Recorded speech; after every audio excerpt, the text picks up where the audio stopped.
കുട്ടികളിൽ ചരിത്രബോധവും ശാസ്ത്രചിന്തയും വളർത്താൻ പാഠഭാഗങ്ങൾ കൂടുതൽ പരിഷ്കരിക്കുമെന്ന് മുഖ്യമന്ത്രി പിണറായി വിജയൻ.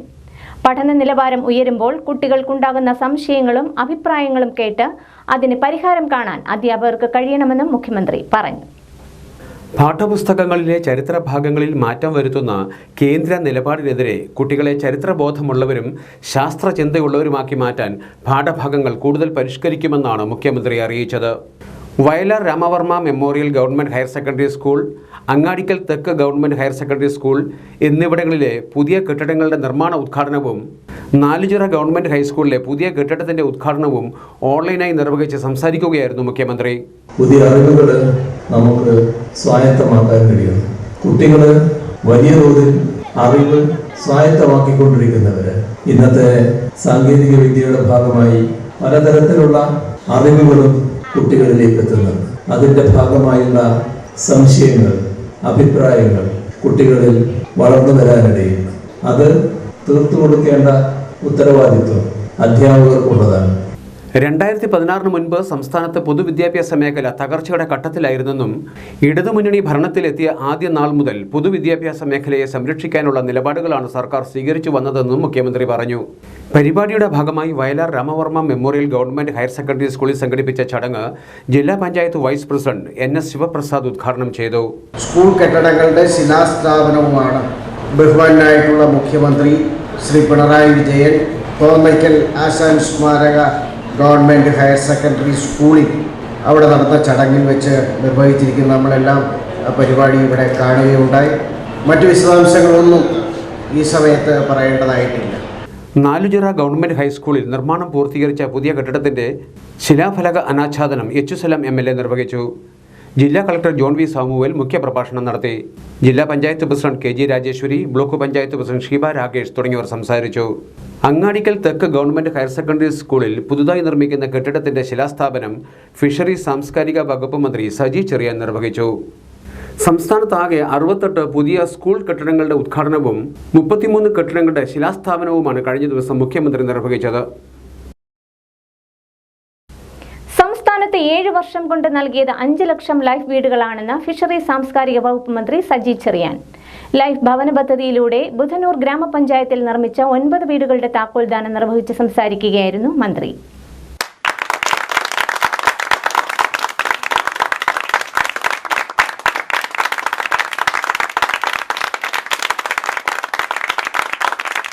ഭവന നിർമ്മാണം സർക്കാരിൻ്റെ ഏറ്റവും വലിയ സ്വപ്ന പദ്ധതിയാണെന്ന് മന്ത്രി സജി ചെറിയാൻ പറഞ്ഞു.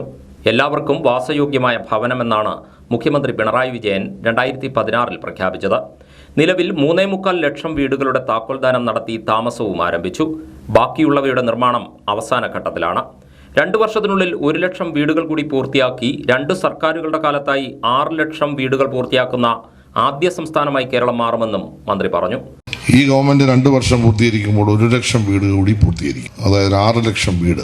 കേരളത്തിന്റെ ചരിത്രത്തിൽ, ഇന്ത്യയുടെ ചരിത്രത്തിൽ, ലോകത്തൊരു നാട്ടിൽ 6 ലക്ഷം വീട് 2 സർക്കാരുകളുടെ 10 വർഷം കൊണ്ട് പൂർത്തീകരിക്കുന്ന ചരിത്രത്തിൽ ഏറ്റവും വലിയ സംഭവമായിരിക്കും. 1.5 ലക്ഷം വീടുകൂടെ കേരളത്തിൽ പണിതാൽ എല്ലാവർക്കും വീടായി, സമ്പൂർണ്ണ പാർപ്പിടമാവും. ഇപ്പം ലൈഫ് മിഷൻ മാത്രമല്ല, പുനർഗേഹം മത്സ്യത്തൊഴിലാളിക്ക് 21,000 വീട് അവിടെ. ഇതുകൂടാതെ പട്ടികജാതി പട്ടികവർഗ മേഖലയിൽ ഭവനം നിർമ്മിക്കുന്നുണ്ട്. വീട് നവീകരണം നമ്മുടെ മണ്ഡലത്തിൽ തന്നെ 14 കോളനികൾ നവീകരിച്ചുകൊണ്ടിരിക്കുക. അതിൽ 6 എണ്ണത്തിന് പൂർത്തീകരിച്ച് താക്കോൽ കൊടുത്തു കഴിഞ്ഞു. അപ്പോൾ എല്ലാവർക്കും വാസയോഗ്യമായ വീടെന്നത് നമ്മുടെ സാമ്പത്തികമായ പരിമിതിക്കുള്ളിൽ നിന്നുകൊണ്ട് ഒരുപാട് പ്രയാസമുണ്ട്. ഇതൊന്നും ഞാൻ പറയുന്നില്ല, ഒരുപാട് ബുദ്ധിമുട്ടുണ്ട്. പെൻഷൻ കൊടുക്കാൻ പോലും നമ്മൾ ബുദ്ധിമുട്ടുകയാണ്. കേന്ദ്ര ഗവൺമെന്റിന്റെ ഭാഗത്തു നിന്ന് നമ്മളോട് കുറച്ചുകൂടി നീതി കാണിക്കാതിരിക്കുന്നത് ശരിയല്ല. കാരണം 57,000 കോടി രൂപയാണ് ഈ കഴിഞ്ഞ വർഷം നമുക്ക് നഷ്ടപ്പെട്ടത്. പദ്ധതികൾ കേന്ദ്ര ഗവൺമെന്റ് തരുന്നില്ലെന്നല്ല എൻ്റെ അർത്ഥം. പക്ഷെ നമുക്ക് തരേണ്ട കാണും, തന്നില്ലെങ്കിൽ ഒരു വർഷത്തെ ബഡ്ജറ്റ് നമ്മൾ തയ്യാറാക്കുന്നത് വലിയ തരത്തിൽ കുറവ് വരും. ഇപ്പോൾ പെൻഷൻ കൊടുക്കാൻ കാശില്ലെന്ന് പറഞ്ഞാൽ ബഡ്ജറ്റിൽ ഈ പണം വരുമെന്നുള്ള പ്രതീക്ഷയിലാണ് പെൻഷൻ പ്രഖ്യാപിക്കുന്നത്, ഭവനം നിർമ്മിക്കുന്നത്. അപ്പോൾ തീർച്ചയായിട്ടും നമുക്ക് ആ പ്രയാസങ്ങൾ ഉണ്ടെങ്കിലും ജനങ്ങൾക്ക് കൊടുക്കുന്ന ക്ഷേമ പ്രവർത്തനങ്ങൾ ഒരു തരത്തിലും കുറവ് വരുത്താൻ പാടില്ല എന്നാണ് തീരുമാനിച്ചിട്ടുള്ളത്. മത്സ്യത്തൊഴിലാളികൾക്കായി പുനർഗേഹം പദ്ധതി, പട്ടികജാതി പട്ടികവർഗ വിഭാഗക്കാർക്കായി വീട് നവീകരണം എന്നിവയും നടക്കുന്നുണ്ടെന്ന് സജി ചെറിയാൻ പറഞ്ഞു. ഭവന സമുച്ചയത്തിന് സമഭാവനയെന്ന പേരും മന്ത്രി നൽകി.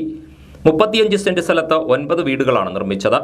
4 ലക്ഷം രൂപയാണ് ഓരോ വീടിനും പഞ്ചായത്ത് അനുവദിച്ചത്.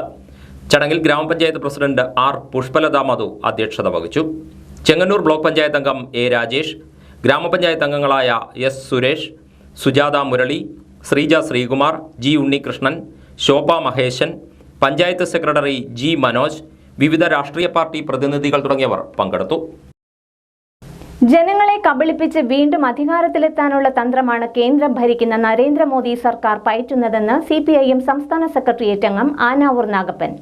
വാഗ്ദാനങ്ങൾ പാലിക്കാതെ കേന്ദ്ര സർക്കാർ ജനവഞ്ചനയാണ് നടത്തുന്നതെന്നും അദ്ദേഹം കുറ്റപ്പെടുത്തി. കേന്ദ്ര സർക്കാരിന്റെ കേരളത്തോടുള്ള അവഗണനയ്ക്കെതിരെ കർഷക തൊഴിലാളി യൂണിയന്റെ നേതൃത്വത്തിൽ സംഘടിപ്പിച്ച പാവങ്ങളുടെ പടയണി രാമങ്കരിയിലെ വേഴപ്ര കുഴിക്കാല കോളനിക്ക് സമീപം ഉദ്ഘാടനം ചെയ്ത് സംസാരിക്കുകയായിരുന്നു ആനാവൂർ നാഗപ്പൻ. ജനങ്ങൾക്ക് നൽകുന്ന വാഗ്ദാനങ്ങൾ പാലിക്കുന്നവർക്ക് മാത്രമേ വീണ്ടും അധികാരത്തിലെത്താനാവൂ. അതിന് സാധിക്കാത്തവർ ജനത്തെ കബളിപ്പിച്ച് അധികാരത്തിലെത്താൻ ശ്രമിക്കും. സാമുദായിക വികാരങ്ങളെ ആളിക്കത്തിച്ചുകൊണ്ടാവും ഇക്കൂട്ടർ ഇത് ചെയ്യുക. അതാണിപ്പോൾ BJP ചെയ്തുകൊണ്ടിരിക്കുന്നതെന്നും അദ്ദേഹം ആരോപിച്ചു. ജാതിയുടെയും മതത്തിന്റെയും മതവികാരങ്ങളുടെയും എല്ലാം ഉയർത്തിക്കൊണ്ടുവരുന്നത് ഈശ്വരവിശ്വാസത്തിന്റെ പേരിലല്ല, ആരുടെങ്കിലുമുള്ള സ്നേഹത്തിന്റെ പേരിലല്ല. ഒരു രാജ്യത്തിന്റെ ഭരണാധികാരികൾ അവർ ജനങ്ങൾക്ക് കൊടുക്കുന്ന വാഗ്ദാനങ്ങൾ നടപ്പാക്കാൻ അവർക്കായില്ല എങ്കിൽ പിന്നെ വീണ്ടും അധികാരത്തിൽ വരാൻ ജനങ്ങളെ കബളിപ്പിച്ചാലേ കഴിയും.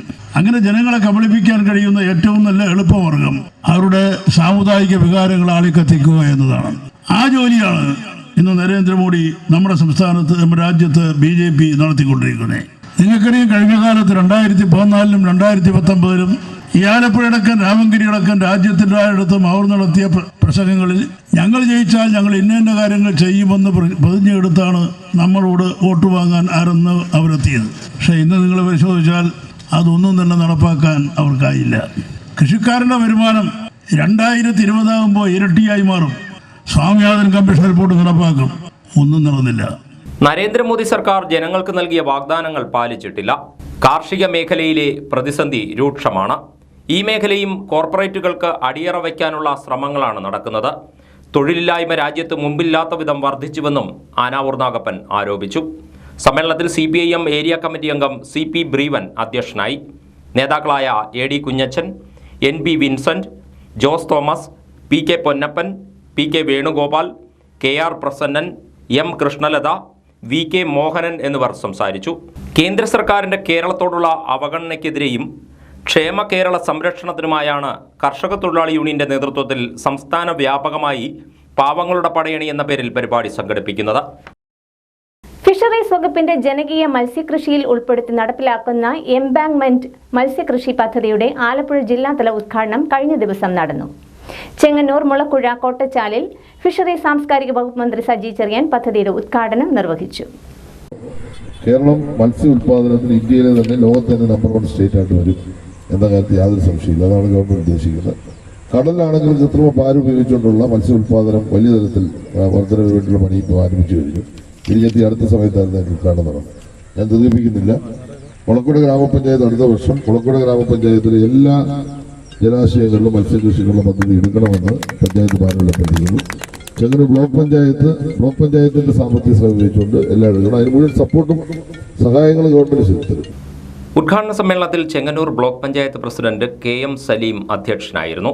പൊതുജലാശയങ്ങൾ മത്സ്യകൃഷിക്കായി ഉപയോഗപ്പെടുത്തി മത്സ്യ ഉൽപാദനം വർദ്ധിപ്പിച്ച് കർഷകർക്കും തൊഴിലാളികൾക്കും സുസ്ഥിര വരുമാനം ഉറപ്പാക്കുക എന്ന ലക്ഷ്യത്തോടെ നടപ്പിലാക്കുന്ന പദ്ധതിയാണ് ജനകീയ മത്സ്യകൃഷി. ചെങ്ങന്നൂർ ബ്ലോക്കിൽ മുളക്കുഴ പഞ്ചായത്തിലെ ഊരിക്കടവ് നീർവിളാകം പാടശേഖരത്തിൽ ഉൾപ്പെട്ട കോട്ടച്ചാലിൽ ക്രമീകരിച്ചിട്ടുള്ള എംബാങ്ക്മെന്റ് മത്സ്യകൃഷിക്ക് പ്രദേശത്ത് പ്രവർത്തിക്കുന്ന ചങ്ങാതിക്കൂട്ടം ഗ്രൂപ്പാണ് നേതൃത്വം നൽകുന്നത്. 5 ഹെക്ടർ വരുന്ന കോട്ടച്ചാലിൽ 1 ഹെക്ടർ പ്രദേശമാണ് മത്സ്യകൃഷിക്കായി ഉപയോഗപ്പെടുത്തുന്നത്. ഇവിടെ 10,000 കരിമീൻ കുഞ്ഞുങ്ങളെയാണ് നിക്ഷേപിച്ചത്. ചടങ്ങിൽ ആലപ്പുഴ ജില്ലാ പഞ്ചായത്ത് പ്രസിഡന്റ് KG രാജേശ്വരി മുഖ്യാതിഥിയായി. Fisheries joint director H Saleem പദ്ധതി വിശദീകരണവും മുളക്കുഴ ഗ്രാമപഞ്ചായത്ത് പ്രസിഡന്റ് രമാമോഹൻ ആമുഖ പ്രസംഗവും Chengannur block panchayat vice president Radhabai മുഖ്യപ്രഭാഷണവും നടത്തി. ആലപ്പുഴ ജില്ലാ പഞ്ചായത്ത് അംഗം Hemalatha teacher, fisheries joint director Smitha R Nair, ജനപ്രതിനിധികൾ, ഫിഷറീസ് ഉദ്യോഗസ്ഥർ എന്നിവർ പങ്കെടുത്തു. വെളിയനാട് ഗ്രാമപഞ്ചായത്തിൽ 2024-25 സാമ്പത്തിക വർഷത്തെ ബജറ്റ് അവതരിപ്പിച്ചു. ഭവന നിർമ്മാണം, മാലിന്യ സംസ്കരണം, കൃഷി എന്നിവയ്ക്ക് പ്രാധാന്യം നൽകിയുള്ള ബജറ്റാണ് വൈസ് പ്രസിഡന്റ് PM അഭിലാഷ് ഭരണസമിതി മുമ്പാകെ അവതരിപ്പിച്ചത്. ആകെ 14,47,17,237 രൂപ വരവും 14,23,80,000 രൂപ ചെലവും 23,37,237 രൂപ മിച്ചവും പ്രതീക്ഷിക്കുന്ന ബജറ്റാണ് വെളിയനാട് പഞ്ചായത്തിൽ അവതരിപ്പിച്ചത്. കാര്യങ്ങൾ ട്രോളി, അതുപോലെ MCFിൻ്റെ പിന്നെ ഇപ്പം നമുക്ക് പ്ലാസ്റ്റിക് കൊണ്ടുവന്നാൽ നമുക്കിപ്പോൾ നമ്മുടെ പ്ലാസ്റ്റിക് അവിടെ കുന്നുകൂടുകയാണ്, കൊണ്ടുപോകാനുള്ള പോകുന്നില്ല, നല്ലതായി കുന്നുകൂടിക്ക് നമുക്ക് കാണാം. അപ്പോൾ അതിന് നമ്മൾ മുന്നോടിയായി നമ്മൾ അവരുടെ ആളെ വിളിച്ച് നമ്മൾ ജയൻ ചമ്പക്കുളം ചേട്ടനെ വിളിച്ച് കാര്യങ്ങളൊക്കെ അവർക്ക് കുറച്ച് കയറിപ്പോയിട്ടുണ്ട് നമ്മൾ. അതുപോലെ അവർക്ക് ഡ്രൈവിംഗ് പഠിപ്പിക്കാൻ പലിശ എന്നുള്ള ഫണ്ട് നമ്മൾ വെച്ചിട്ടുണ്ട് ഡ്രൈവിംഗ്. അപ്പം അവർ തന്നെ ഇപ്പം നമ്മൾ വണ്ടി പുറത്തുനിന്ന് വിളിക്കുകയാണ്, അപ്പോൾ അവർക്ക് സ്വന്തമായിട്ട് ഇലക്ട്രിക് വണ്ടി കൊടുത്ത് അവരെ ഡ്രൈവ് പഠിപ്പിച്ചാൽ അവർ തന്നെ ആ സാധനം എടുക്കുകയും നമുക്ക് ആ ഫണ്ട് വണ്ടിക്കാർക്ക് പുറത്ത് കൊടുക്കുന്ന ഫണ്ട് നമ്മുടെ ഇതിലേക്ക് തന്നെ വരികയും ചെയ്യും. അപ്പോൾ അതുകൊണ്ട് അതിനും നമ്മൾ മുന്നോക്കം കൊടുത്തിട്ടുണ്ട്. അതുപോലെ തന്നെ കൃഷി പറഞ്ഞാൽ കഴിഞ്ഞ കാലങ്ങളിൽ നമ്മൾ 8 ലക്ഷം രൂപയാണ് കൃഷിയിൽ വെച്ചിട്ടുള്ളത്. അത് മാറ്റി നമ്മളിപ്പം 11 ലക്ഷം രൂപയ്ക്ക് അടുത്ത വർഷത്തേക്ക് വെച്ചിട്ട് നമ്മൾ കൃഷിയെ പരിപോഷിപ്പിക്കാനുള്ള കാര്യങ്ങൾ നമ്മൾ ഈ ബഡ്ജറ്റ് ചെയ്തിട്ടുണ്ട്. അതുപോലെ കരകൃഷി, വനിതകൾക്കുള്ള കൃഷികൾ, ഇതിനെല്ലാം നമ്മൾ മുൻതൂക്കം കൊടുത്തിട്ടുണ്ട്. ഇതാണ് നമ്മുടെ ബഡ്ജറ്റിനെ കുറിച്ച് പൊതുവായിട്ട് പറയാനുള്ളത്. പട്ടികജാതി വിഭാഗക്കാരുടെ വികസനം മുൻനിർത്തി പട്ടികജാതി വിദ്യാർത്ഥികൾക്ക് സ്കോളർഷിപ്പ് പദ്ധതിക്കായി 6 ലക്ഷം രൂപ ബജറ്റിൽ വകയിരുത്തിയിട്ടുണ്ട്. 2024-25 വർഷം മഹാത്മാഗാന്ധി ദേശീയ ഗ്രാമീണ തൊഴിലുറപ്പ് പദ്ധതിയിലെ ആസ്തികൾ സൃഷ്ടിക്കുന്നതിന് മുൻഗണന നൽകുകയും ഉറവിട മാലിന്യ നിർമ്മാർജ്ജന പ്രവർത്തനങ്ങൾക്കായി കമ്പോസ്റ്റ് പിറ്റ്, സോപ്പ് പിറ്റ് എന്നിവയുടെ നിർമ്മാണത്തിന് മുൻഗണന നൽകിയും പദ്ധതികൾ നടപ്പാക്കുവാൻ ബജറ്റിൽ നിർദ്ദേശിക്കുന്നുണ്ട്. SSK വിഹിതം നൽകുന്നതിനായി 5 ലക്ഷം രൂപയും കേരളോത്സവ നടത്തിപ്പിനായി 1 ലക്ഷം രൂപയും സ്കൂളുകൾക്ക് ഫർണിച്ചർ വാങ്ങുന്നതിനും ഗവൺമെന്റ് സ്കൂളുകളുടെ അനുബന്ധ ചെലവുകൾക്കും തുല്യതാ ഫീസ് നൽകുന്നതിനുമുള്ള പദ്ധതികൾക്ക് 1,28,000 രൂപയും വകയിരുത്തിയിട്ടുണ്ട്. ഉറവിട മാലിന്യ സംസ്കരണ പ്രവർത്തനങ്ങൾക്ക് നേതൃത്വം നൽകുന്ന ഹരിതകർമ്മസേന അംഗങ്ങൾക്ക് ഇലക്ട്രിക് വാഹനം ഓടിക്കുന്നതിന് പരിശീലനം നൽകുന്നതിനും MCF കെട്ടിടത്തിന്റെ അടിസ്ഥാന സൗകര്യം മെച്ചപ്പെടുത്തുന്നതിനും ഉൾപ്പെടെ 19,82,500 രൂപയാണ് വകയിരുത്തിയിരിക്കുന്നത്. ബജറ്റ് അവതരണ യോഗത്തിൽ പ്രസിഡന്റ് ബിന്ദു ശ്രീകുമാർ അധ്യക്ഷയായിരുന്നു. കരുമാടി KK കുഞ്ചിപ്പിള്ള സ്മാരക ഗ്രന്ഥശാലയുടെ 75ാമത് വാർഷികാഘോഷത്തിന് മുന്നോടിയായി ഫോക്ലോർ അക്കാദമി അവാർഡ് ജേതാവ് പുന്നപ്ര ജ്യോതികുമാറിന് അനുമോദനവും ബാലവേദി രൂപീകരണവും സംഘടിപ്പിച്ചു.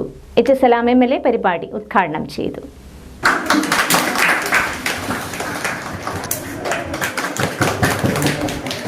ആശയങ്ങളെ പതിപ്പിക്കാൻ കഴിയുന്ന ഒരു പ്രാവീണ്യം തീർച്ചയായും ജ്യോതികുമാറുണ്ട് എന്നുള്ളതാണ് വളരെ വലിയൊരു പ്രത്യേകത. ഏത് തലമുറയിൽപ്പെട്ടവരോട് സംവദിക്കാൻ കഴിയുന്ന ഒരു അത്ഭുതകരമായ ശേഷി നിശ്ചയമായ അദ്ദേഹത്തിനുണ്ട്. അത് വളരെ എല്ലാവരുടെയും ഒരു ലഭിക്കുന്ന ഒരു കാര്യമായിരിക്കില്ല. ഇപ്പൊ നമ്മൾ നവകേരള സദസ്സിന്റെ ഭാഗമായിട്ട് അവിടെ സംഘടിപ്പിച്ചപ്പോൾ അവിടെ വളരെ പ്രായമുള്ള അമ്മമാരുടെ ഒരു മീറ്റ് സംഘടിപ്പിച്ചു. സുമേഷ് സാറും എല്ലാവരും ഉണ്ടായിരുന്നു, സംഘാടകർ എല്ലാവരും ഉണ്ടായിരുന്നു, ശ്രീകുമാറും എല്ലാവരും ഉണ്ടായിരുന്നു. അപ്പൊ അവിടെ ഏറ്റവും മുതിർന്ന നമ്മുടെ അമ്മമാരോടാണ് മണിക്കൂറുകൾ സമയം ചെലവഴിച്ച് അവരോടാണ് സംബന്ധിച്ചത്. അപ്പൊ നമ്മൾ പെട്ടെന്ന് നോക്കിയാൽ കാണാത്ത മനുഷ്യന്റെ മനസ്സിലെ തോന്നലുകളെ ഉയർത്താൻ പറ്റുന്ന ശേഷിയുണ്ട്. പ്രാസംഗികന്, ഒരു കലാകാരന് തന്റെ കലയിലൂടെ, തന്റെ പ്രസംഗത്തിലൂടെ ഒരു സമൂഹത്തോട് സംവദിക്കുമ്പോൾ ആ കേൾക്കുന്ന മനുഷ്യന്റെ മനസ്സിൽ ഒരു ആശയം രൂപപ്പെടുത്താൻ, ഒരു ചിന്ത ഉണ്ടാക്കാൻ പറ്റുന്ന ശേഷി അത് ഉണ്ടാവുകയും പ്രകടിപ്പിക്കുകയും ചെയ്യുക എന്ന കാര്യമാണ് അതിന്റെ വിജയം. നവീകരിച്ച വായനശാല ഹാളിന്റെ ഉദ്ഘാടനം അമ്പലപ്പുഴ തെക്ക് പഞ്ചായത്ത് പ്രസിഡന്റ് ശോഭാ ബാലൻ നിർവഹിച്ചു. ഗ്രന്ഥശാല ഹാളിൽ ചേർന്ന സമ്മേളനത്തിൽ ഗ്രന്ഥശാല പ്രസിഡന്റ് C ശൈലേന്ദ്രൻ അധ്യക്ഷനായി. പഞ്ചായത്ത് അംഗം വീണ ശ്രീകുമാർ, കരുമാടി സർവീസ് സഹകരണ ബാങ്ക് പ്രസിഡന്റ് G ഷിബു, ജില്ലാ ലൈബ്രറി കൗൺസിൽ അംഗം H സുബൈർ, വയോജനവേദി കൺവീനർ R രാജപ്പൻ പിള്ള, ഗ്രന്ഥശാല സെക്രട്ടറി B ശ്രീകുമാർ, ബാലവേദി കൺവീനർ രാജേഷ്, ഭരണസമിതി അംഗങ്ങൾ എന്നിവർ സംസാരിച്ചു. 2020 പ്രളയത്തിൽ ദുരിതം അനുഭവിച്ച കുട്ടനാട്ടിലെ മുഴുവൻ കുടുംബങ്ങൾക്കും സർക്കാർ അനുവദിച്ച 3,800 രൂപ ധനസഹായം ഇനിയും പൂർണ്ണമായി നൽകിയില്ലെന്ന് ആക്ഷേപം ഉയരുന്നു. പൊതുപ്രവർത്തകനായ ജെയ്സപ്പൻ മത്തായിയുടെ നേതൃത്വത്തിൽ ഈ ആവശ്യമുന്നയിച്ച് താലൂക്ക് ഓഫീസ് പടിക്കൽ അവകാശ സംരക്ഷണ സമരം നടത്തി. കുട്ടനാട്ടിൽ 43,538 കുടുംബങ്ങളാണ് 2020 വെള്ളപ്പൊക്കത്തിൽ ദുരിതമനുഭവിച്ചത്. താൻ ഹൈക്കോടതിയിൽ ഹർജി കൊടുത്തതിന്റെ ഫലമായിട്ടാണ് കോടതി വിധിയിലൂടെ ദുരിതബാധിതർക്ക് 3,800 രൂപ വീതം നൽകാൻ തീരുമാനമായതും. എന്നാൽ ഈ തുക എല്ലാ കുടുംബങ്ങൾക്കും ഇതുവരെ കൊടുത്തു തീർക്കാൻ സർക്കാരിന് കഴിഞ്ഞിട്ടില്ലെന്ന് ജെയ്സപ്പൻ മത്തായി പറയുന്നു. നമുക്കറിയാമല്ലോ, 2020 ലോകം മുഴുവൻ കോവിഡ് പടർന്ന് പിടിച്ച് ജനങ്ങളാകെ ബുദ്ധിമുട്ടും ഭീതിയിലും നിന്നിരുന്ന ഒരു കാലത്താണ് കുട്ടനാട്ടുകാർക്ക് അപ്രതീക്ഷിതമായി ഒരു പ്രളയ ദുരന്തം കൂടി നേരിടേണ്ടി വന്നത്. എല്ലാവരും കോവിഡ് ബുദ്ധിമുട്ടിൽ ക്ലേശിക്കുമ്പോൾ കുട്ടനാടൻ ജനത വെള്ളപ്പൊക്ക ദുരിതം കൂടി നേരിടുക എന്ന് പറയുന്നത്, അതിന്റെ ആ ബുദ്ധിമുട്ട് എത്രത്തോളം ഉണ്ട് എന്നുള്ളത് സാധാരണക്കാരായി അനുഭവിച്ചവർക്ക് മാത്രമേ പറയുവാൻ കഴിയൂ. എല്ലാവർക്കും നേരിട്ടുള്ള ബുദ്ധിമുട്ടല്ല ഉണ്ടായത്, പറഞ്ഞു കേട്ടും മറ്റുമാണ് കുട്ടനാടിന് പുറത്തുള്ളവർക്ക് അത് ബോധ്യപ്പെട്ടിരുന്നുവെങ്കിൽ, ഉദ്യോഗസ്ഥന്മാരടക്കം ബോധ്യപ്പെട്ടതെങ്കിൽ ഇവിടെ ബുദ്ധിമുട്ട് അനുഭവിച്ചവർ അതിൻ്റെ കഥ പറയുമ്പോൾ, അതിൻ്റെ ത്യാഗം പറയുമ്പോൾ മാത്രമേ അതിൻ്റെ പ്രസക്തി മനസ്സിലാകുകയുള്ളൂ. ദുരിതബാധിതരായ 8372 കുടുംബങ്ങൾക്ക് കൂടി തുക കിട്ടാനുണ്ടെന്നും ജെയ്സപ്പൻ മത്തായി അറിയിച്ചു. ഈ തുക ലഭ്യമാക്കാൻ കുട്ടനാട് MLA ശ്രമിക്കുന്നില്ലെന്നും അദ്ദേഹം ആരോപണം ഉന്നയിച്ചു. സാമൂഹ്യ പ്രവർത്തകരായ Raveendrankutty Kalangara, KG Jacob, MC Joyippan, Joby Kannampallil, Vincent Kochuparambil തുടങ്ങിയവരും യോഗത്തിൽ പങ്കെടുത്ത് സംസാരിച്ചു. പൂഞ്ഞാർ സെന്റ് മേരീസ് ഫൊറോന പള്ളി അസിസ്റ്റന്റ് വികാരി ഫാദർ ജോസഫ് ആറ്റുചാലിനെ ആക്രമിച്ചതിനെതിരെ പ്രതിഷേധവുമായി കുട്ടനാട് എക്യുമെനിക്കൽ ഫോറം. കിടങ്ങറയിൽ നടത്തിയ പ്രതിഷേധ സംഗമം പുളിങ്കുന്ന് ഫൊറോന വികാരി ഫാദർ ടോം പുത്തൻകളം ഉദ്ഘാടനം ചെയ്തു.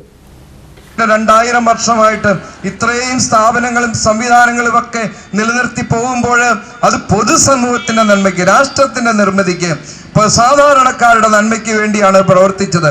മതപരിവർത്തനം നടത്താൻ വേണ്ടിയായിരുന്നെങ്കിൽ ഈ 2% നിൽക്കുമായിരുന്നു. 2000 വർഷം കൊണ്ട് 2% ക്രൈസ്തവരെന്ന് പറയുമ്പോൾ എന്ത് മതപരിവർത്തനം നടത്തുന്നു? അപ്പോൾ ഇതൊക്കെ നമ്മളെ ഇല്ലാതാക്കുവാനും നമ്മുടെ സാമൂഹ്യ പ്രവർത്തനങ്ങളെ, പ്രതിബദ്ധതയെ ഇല്ലാതാക്കുവാനുള്ള വെറുമുള്ള ആരോപണങ്ങളാണെന്ന് നമുക്കെല്ലാ അരിയാഹാരം കഴിക്കുന്ന എല്ലാവർക്കും മനസ്സിലാകുന്ന സത്യമാണ്. പ്രിയമുള്ളവരെ, നമ്മളേറെ സങ്കടത്തോടെയാണ് നമ്മളിത് ആരെങ്കിലും കേൾക്കുന്നുണ്ടോ? ഏതെങ്കിലും പോലീസ് സംവിധാനമോ ഗവൺമെന്റ് സംവിധാനമോ തിരിച്ചറിയും ഞങ്ങളുടെ പ്രതിരോധങ്ങൾ, ഞങ്ങളുടെ ഈ സങ്കടങ്ങൾ തിരിച്ചറിയാൻ പറ്റുന്നുണ്ടോ? എന്തു പറഞ്ഞാലും ഒരു കാര്യം ഞങ്ങൾ ഉറപ്പിക്കുകയാണ്, ഞങ്ങൾ ജനിച്ചു വളർന്നത് ഈ വിശ്വാസത്തിലാണ്, ക്രൈസ്തവ വിശ്വാസം. അതിൻ്റെ ചരിത്രം അറിയാവുന്നവർക്കറിയാം. വലിയ പ്രതികരണത്തിൻ്റെയും ക്രൂരതയുടെയും നടുവിലാണ് അത് വളർന്നു. എവിടെ അതിനെ അടിച്ചമർത്തുവാനായിട്ട് ശ്രമിച്ചുവോ അതെല്ലാം അവിടെയെല്ലാം വളർന്നിട്ടുണ്ട്. പ്രതിഷേധ യോഗത്തിൽ ഫാദർ ജോസ് പാറപ്പള്ളി അധ്യക്ഷനായിരുന്നു. കത്തോലിക്ക കോൺഗ്രസ് ചങ്ങനാശ്ശേരി അതിരൂപത ജനറൽ സെക്രട്ടറി ബിജു സെബാസ്റ്റ്യൻ വിഷയാവതരണം നടത്തി. വൈദികരായ Joseph Kattappuram, Tony Maniyanchira, Jacob Paraykkal, Mathew Kavirayil, Jijo Kuriyannoor Parambil, Varghese Moonnuparayil തുടങ്ങിയവർ സംസാരിച്ചു. ആരാധനാ സ്വാതന്ത്ര്യത്തിന്മേലുള്ള കടന്നുകയറ്റവും ക്രൈസ്തവ ആരാധനാലയങ്ങൾ കയ്യേറി അതിക്രമങ്ങൾ കാണിക്കുന്നതും വച്ചുപൊറുപ്പിക്കാൻ കഴിയില്ലെന്ന് യോഗം വിലയിരുത്തി. പിന്നോക്ക ഐക്യത്തിന് തുരങ്കം വയ്ക്കുന്നവരെ ഒറ്റപ്പെടുത്തണമെന്ന് SDPI ദേശീയ general secretary P. Abdul Majeed Faizy. SDPI സംസ്ഥാന പ്രസിഡന്റ് മൂവാറ്റുപുഴ അഷ്റഫ് മൗലവി നയിക്കുന്ന ജനമുന്നേറ്റ യാത്രയ്ക്ക് കോട്ടയം ജില്ലാ കമ്മിറ്റി നൽകിയ സ്വീകരണ സമ്മേളനം ചങ്ങനാശ്ശേരിയിൽ ഉദ്ഘാടനം ചെയ്ത് സംസാരിക്കുകയായിരുന്നു അദ്ദേഹം.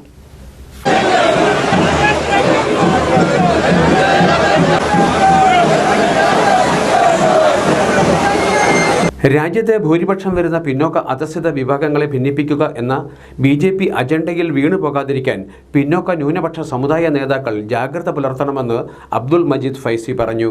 രാജ്യത്തിൻ്റെ പല ഭാഗങ്ങളിലും മുഴങ്ങിക്കൊണ്ടിരിക്കുന്നുണ്ടെങ്കിലും അതിൽ ജനങ്ങൾ ആവേശത്തോടെ അണിനിരന്നുകൊണ്ടിരിക്കുന്ന യാത്രകൾ ഏതാണ് എന്ന് സാമൂഹ്യ മാധ്യമങ്ങൾ പരിശോധിച്ചാൽ നിങ്ങൾക്ക് മനസ്സിലാക്കാൻ സാധിക്കും.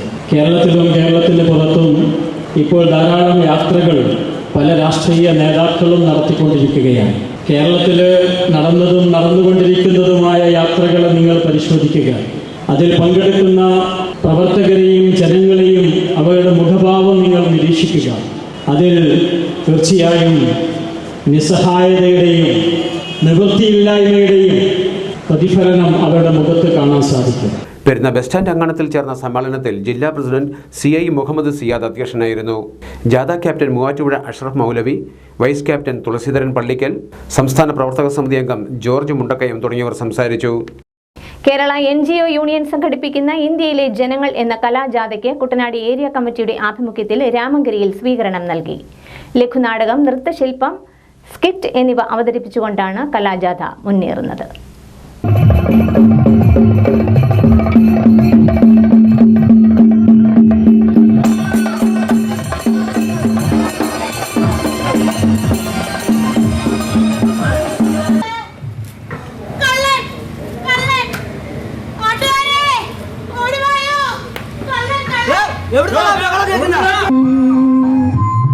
മനസ്സ് പങ്കുവച്ചു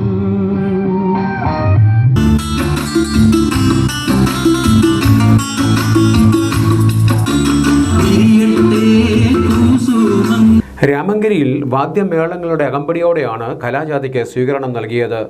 സ്വാഗത സംഘം chairman advocate D. Saleemkumar, convener S Kalesh, union സംസ്ഥാന കമ്മിറ്റി അംഗം എസ് ഉഷാകുമാരി, NGO യൂണിയൻ ജില്ലാ ജോയിന്റ് സെക്രട്ടറി ബൈജു പ്രസാദ്, ജില്ലാ കമ്മിറ്റി അംഗങ്ങളായ കെ രാജ്കുമാർ, കെ ഫൈസൽ തുടങ്ങിയവർ സ്വീകരണ പരിപാടികൾക്ക് നേതൃത്വം നൽകി. വിവിധ സർക്കാർ ഓഫീസുകളിലെ ജീവനക്കാരായിരുന്നു കലാജാഥയിൽ അണിനിരന്ന പ്രതിഭകൾ. തലവടി ഉപജില്ലാ വിദ്യാഭ്യാസ വകുപ്പിന്റെ നേതൃത്വത്തിൽ സംഘടിപ്പിച്ച LSS USS സ്കോളർഷിപ്പ് പരിശീലന പരിപാടിക്ക് സമാപനമായി. സായുജ്യം 2K24 എന്ന പേരിൽ നടത്തിയ പരിശീലന പരിപാടിയിൽ വിവിധ സ്കൂളുകളിൽ നിന്നായി 65ഓളം കുട്ടികൾ പങ്കെടുത്തു. 20ഓളം അധ്യാപകരാണ് കുട്ടികൾക്ക് പരിശീലനം നൽകിയത്. സമാപന സമ്മേളനം തലവടി ഗ്രാമപഞ്ചായത്ത് പ്രസിഡന്റ് ഗായത്രി ബി നായർ ഉദ്ഘാടനം ചെയ്തു. ഒക്കെ നടക്കുമ്പോഴും ഒരു വർഷത്തെ നമ്മുടെ അധ്യയനത്തിന്റെ ഒരു പൂർണ്ണ ചിത്രം അവിടെ ആ പരീക്ഷയിലൂടെ നമ്മൾ തെളിയിക്കുകയാണ്. ഇപ്പൊ LSSനും USSനും തയ്യാറെടുത്തിരിക്കുന്ന കുഞ്ഞുങ്ങൾ ആ സ്കൂളിലെ ഏറ്റവും മികച്ച വിദ്യാർത്ഥികളോ വിദ്യാർത്ഥിനികളോ ആയിരിക്കും. അപ്പൊ ആ മികവ് കുറച്ചുകൂടി അവര് എടുത്തു കാട്ടുന്നത് ഈ പരീക്ഷയിലൂടെ ആയിരിക്കും, LSS USS പരീക്ഷയിലൂടെ. അപ്പൊ ഈ പൊതുപരീക്ഷകളെ നേരിടുമ്പോൾ അതിന് മുന്നോടിയായി അവർക്ക് വേണ്ട ഒരു തയ്യാറെടുപ്പ് കൊടുക്കുക എന്ന് പറയുന്നത് മിക്കവാറും സ്കൂളുകളിലൊന്നും അങ്ങനെ നടക്കാറില്ല. ഇപ്പൊ നമ്മുടെ തലവടി സബ് ജില്ലയിൽ അതിനു വേണ്ടി ഒരു പ്രവർത്തനം ആദ്യമായി ഇപ്പോൾ AEOയുടെ നേതൃത്വത്തിൽ ആരംഭിച്ചിരിക്കുകയാണ്. അപ്പൊ അതൊരു ദീർഘവീക്ഷണത്തോടുകൂടി തന്നെയുള്ള ഒരു പ്രവർത്തനമാണ്. അപ്പൊ ഇത് സാറിവിടെ ഇത് തുടങ്ങി വെച്ചു കഴിഞ്ഞാൽ ഒരിക്കലും ഇനി അത് ആരും അത് വേണ്ടാന്ന് വെക്കുകയില്ല. വരും വർഷങ്ങളിൽ എല്ലാവരും അത് തുടർന്നു കൊണ്ടുപോവുക തന്നെ ചെയ്യും. നമ്മുടെ തലവടിയിലെ കുഞ്ഞുങ്ങൾ മികവാർന്ന ഒരു വിജയം കൈവരിക്കുക എന്ന് പറയുമ്പോൾ അത് നമ്മുടെ ഈ നാടിന് തന്നെ അഭിമാനമാണ്. സമ്മേളനത്തിൽ ചമ്പക്കുളം ബ്ലോക്ക് പഞ്ചായത്ത് അംഗം അജിത് കുമാർ പിഷാരദ് അധ്യക്ഷനായി. തലവടി AEO K സന്തോഷ് മുഖ്യപ്രഭാഷണം നടത്തി. Thalavady BPC G Gopalal, ADUP school headmistress Vijayalekha, ASUP school headmistress Lekha George എന്നിവർ സംസാരിച്ചു. തുടർന്ന് പരിശീലനത്തിൽ പങ്കെടുത്ത വിദ്യാർത്ഥികൾക്കുള്ള സർട്ടിഫിക്കറ്റ് വിതരണവും നടന്നു. ചങ്ങനാശ്ശേരി കുറുമനാടം സെന്റ് പീറ്റേഴ്സ് ഹയർ സെക്കൻഡറി സ്കൂളിൽ സംഘടിപ്പിച്ച സെവൻസ് ഫുട്ബോൾ ടൂർണമെന്റ് ശ്രദ്ധേയമായി. ക്ലാസ് മുറികളിലെ പഠനത്തോടൊപ്പം കുട്ടികളുടെ കായിക മികവും കർമ്മശേഷിയും വർദ്ധിപ്പിക്കുക എന്ന ലക്ഷ്യത്തോടെയാണ് സ്കൂളിൽ ഫുട്ബോൾ ടൂർണമെന്റ് സംഘടിപ്പിച്ചത്.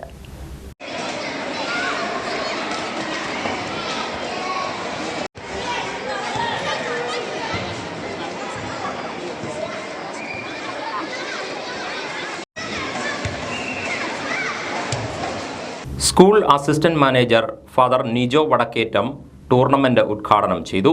5 മുതൽ 7 വരെ ക്ലാസുകളിലെ കുട്ടികളാണ് മത്സരത്തിൽ പങ്കെടുത്തത്.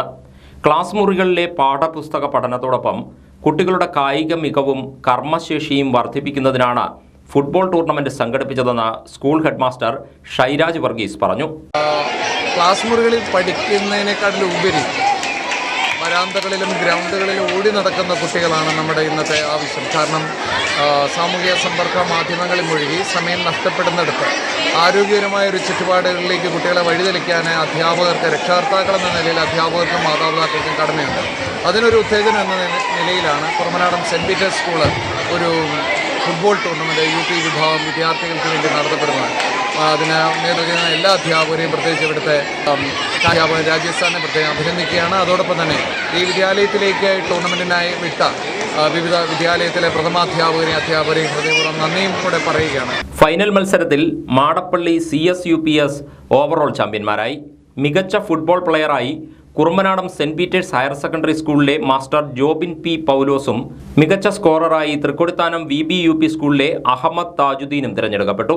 ബെസ്റ്റ് അറ്റാക്കിംഗ് ടീമായി തൃക്കൊടിത്താനം VBUP സ്കൂളും, ബെസ്റ്റ് ഫെയർ ടീമായി ഇരവുച്ചിറ സെന്റ് ജോർജ് UP സ്കൂളും, ബെസ്റ്റ് ഡിഫൻസ് ടീമായി ചീരഞ്ചിറ ഗവൺമെന്റ് UP സ്കൂളും, മോഡൽ ടീമായി മാമൂട് സെന്റ് സെബാസ്റ്റ്യൻസ് UP സ്കൂളും തിരഞ്ഞെടുക്കപ്പെട്ടു. School manager reverend doctor Joby Karukaparambil വിജയികൾക്ക് ട്രോഫികൾ വിതരണം ചെയ്തു. School principal James K Maliyekkal, tournament convener Rajeev T Abraham എന്നിവർ വിജയികളെ അനുമോദിച്ചു. ആലപ്പുഴ, കോട്ടയം, പത്തനംതിട്ട ജില്ലകളിലെ വാർത്തകൾക്കും ലൈവ് പ്രോഗ്രാമുകൾക്കുമായി മാന്യ പ്രേക്ഷകർ കുട്ടനാട് കേബിൾ വിഷൻ എന്ന ഞങ്ങളുടെ യൂട്യൂബ് ചാനൽ സബ്സ്ക്രൈബ് ചെയ്യുക. ഇനി ഇന്നത്തെ സ്വർണ്ണവില. ഇന്നത്തെ സ്വർണ്ണവില നിങ്ങൾക്കായി സമർപ്പിക്കുന്നു സ്വപ്ന ജ്വല്ലറി. അഴകേറും സ്വപ്നങ്ങൾക്ക് നിറവേകും സ്വപ്ന ജ്വല്ലറി, ചങ്ങനാശ്ശേരി. സ്വർണം ഗ്രാമിന് 5735 രൂപ, പവന് 45,880 രൂപ. വാർത്തകൾ കഴിഞ്ഞു. നമസ്കാരം.